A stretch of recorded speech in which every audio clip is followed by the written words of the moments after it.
నువ్వేంటి అంటే చెప్పుకోవడానికి నీకేముంది అని అంటుంది.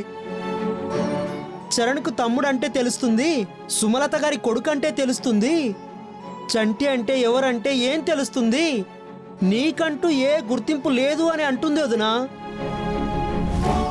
ఏమీ చేతగాని ఒక అసమర్థుడిలా మాట్లాడుతుంది. అసలు నేను ప్రేమించిన అమ్మాయి నన్ను అలా అంటుంటే తట్టుకోలేకపోతున్నాను వదినా. చూడు చంటి, అక్షిత చెప్పింది మంచి విషయమే అయినా నిన్ను బాధ పెట్టేలా చెప్పడం తను చేసిన తప్పు. అంటే మీ చెల్లిని వెనకేసుకొస్తున్నావా వదినా మంచి చెప్పిందని? వెనకేసుకుని రావడం కాదు చంటి. ఏ భార్య అయినా తన భర్త సంపాదించి తెస్తే చాలా ఆనందపడుతుంది. తన భర్త ఫలానా అని చెప్పుకోవడానికి గర్వంగా ఫీల్ అవుతుంది. తనదే కోరుకుంటుంది తప్ప తనకి నీ మీద ద్వేషం లేదు, నువ్వంటే ఇష్టం లేకపోవడం కాదు. అయినా నీకేం తక్కువ చంటి, ప్రతి మనిషిలో ఒక టాలెంట్ ఉంటుంది. అలాగే నీలో కూడా ఏదో ఒక టాలెంట్ దాగుంటుంది. దాన్ని నువ్వు పట్టించుకోవట్లేదంతే. ఒక్కసారి నేనేం చేయగలను అని నువ్వు ఆలోచించడం మొదలు పెడితే ఖచ్చితంగా నీకంటూ సొంతంగా కొన్ని దారులు ఏర్పడతాయి. ఆ దారిలో నువ్వు ముందుకు వెళ్తే నీ జీవితాన్ని నువ్వు గెలుస్తావు, నా చెల్లెల్ని గెలుస్తావు. నీలో ఉన్న ఆ టాలెంట్ ఏంటో ఆలోచించు, దాన్ని గుర్తించు.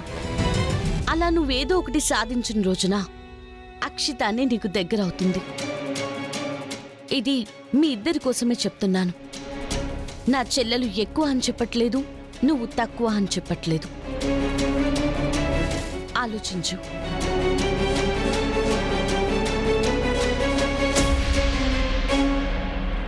వదిన చెప్పినట్టు అందరిలోనూ టాలెంట్ ఉన్నట్టు నాలో మాత్రం అది లేకుండా ఎందుకుంటుంది? అదేంటో తెలుసుకోవాలి. నాలో ఉన్న టాలెంట్ని గుర్తించి ఖచ్చితంగా ఏదో ఒకటి చేసి అక్షితను నా దాన్ని చేసుకుంటాను. తన మనసు గెలుచుకొని తను చూస్తున్నట్టే ఎదుగుతాను.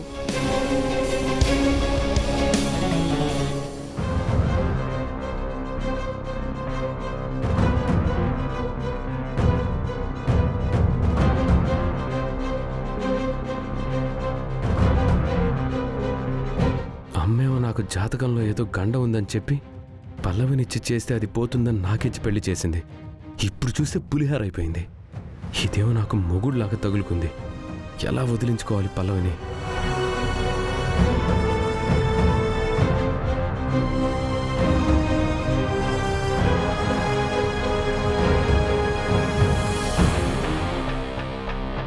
ఏంటి మాస్టరు, ఏంటి తెగ ఆలోచించేస్తున్నారు?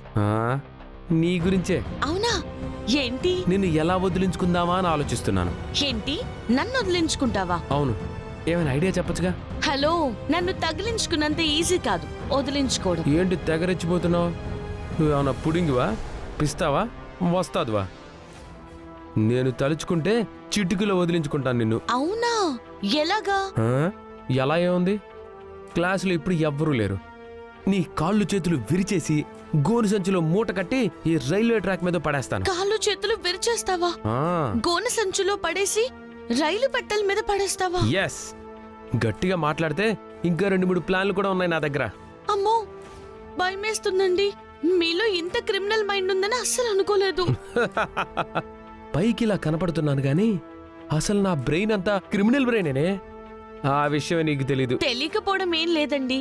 ఎప్పుడైనా మీలో ఇలాంటి యాంగిల్ ఉండొచ్చని చెప్పి డౌట్ వచ్చి నా సేఫ్టీలో నేనున్నాను. సేఫ్టీయా?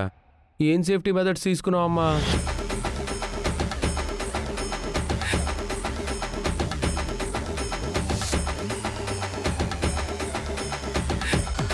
మీకు వాట్సాప్ లో ఒక మ్యాటర్ పంపించాను చూడండి. మ్యాటరా? ఏంటా మ్యాటర్? రిక్వెస్టా? బ్రతిమలాడుకుంటున్నావా?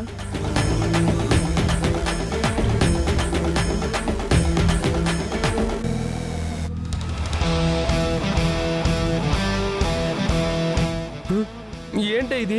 తెలుగులోనే ఉందిగా, చదువుకోండి.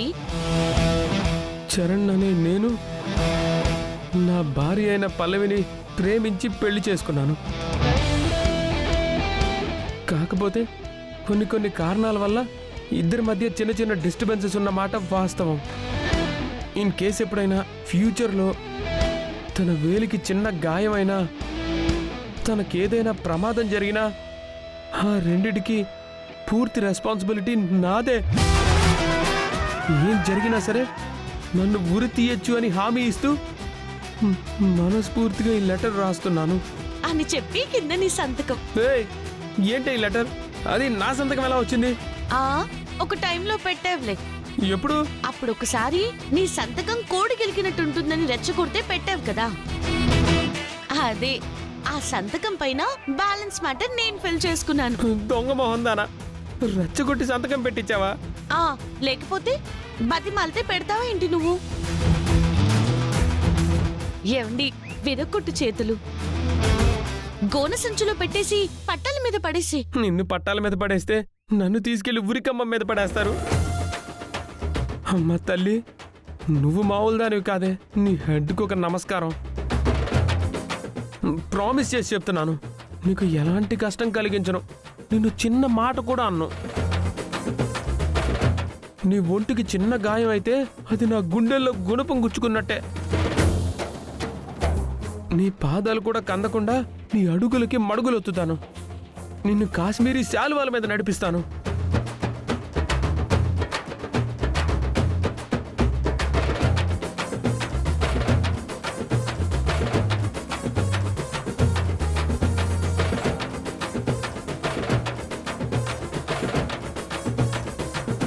ఏంటి అక్షిత ఇది?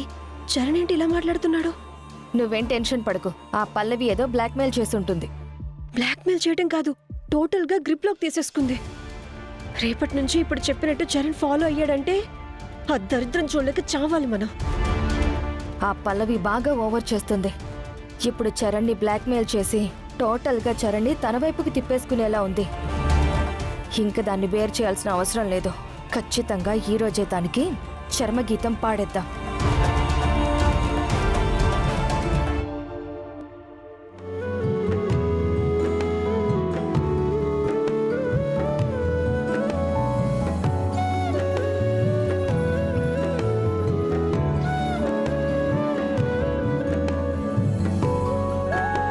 ఓకే స్టూడెంట్స్, మిగతా లెసన్ రేపు చెప్పుకుందాం. ఓకే.